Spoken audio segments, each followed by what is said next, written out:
Hi there. Today we're looking at Viticulture, designed by Jamey Stegmaier and Alan Stone and published by Stonemaier Games.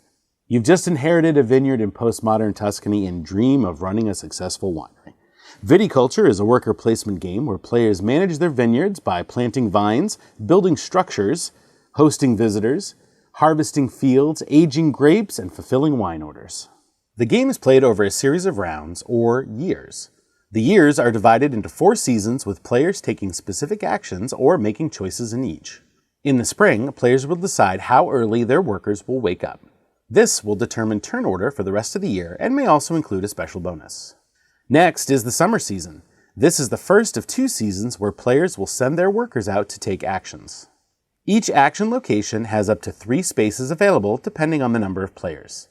In a 5 or 6 player game, all 3 spaces are available. In a 3 or 4 player game, only the left 2 spaces are available. And in a 2-player game, only the leftmost space is available.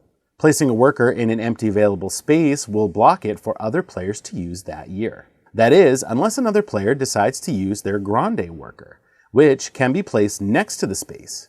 Each player only has 1 grande worker to use each year. Some of the spaces have bonuses when placing a worker. In the summer season, players can take actions to draw vine cards, which can then be planted in their fields using the plant action. When planting a vine, the card is placed on one of the players' fields. Players may also give a tour of their vineyard to gain money. They can spend money to build structures to upgrade their vineyards. This is important in order to plant certain grapes, gain benefits when planting or giving wine tours, allow players to store higher value wines in their cellar, or give players the ability to harvest a field at any time. In the fall season, players will draw visitor cards, which, depending on if they are summer or winter visitors, can be played during their respective seasons by sending a worker to host them.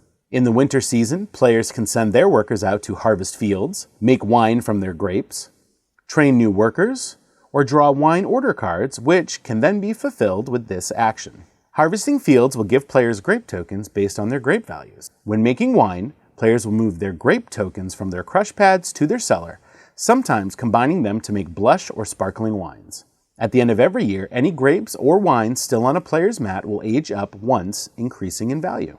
To fulfill a wine order, a player will discard the wine tokens of equal or greater value on the order card, and then gain the listed victory points and residuals on the card. Before a new year begins, players will gain money based on where they are on the residual track. Once a player reaches 20 victory points, the endgame is triggered.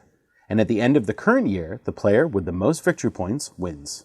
Viticulture is for 1 to 6 players, suggested ages 13 years and up, and plays in about 45 to 90 minutes depending on the number of players.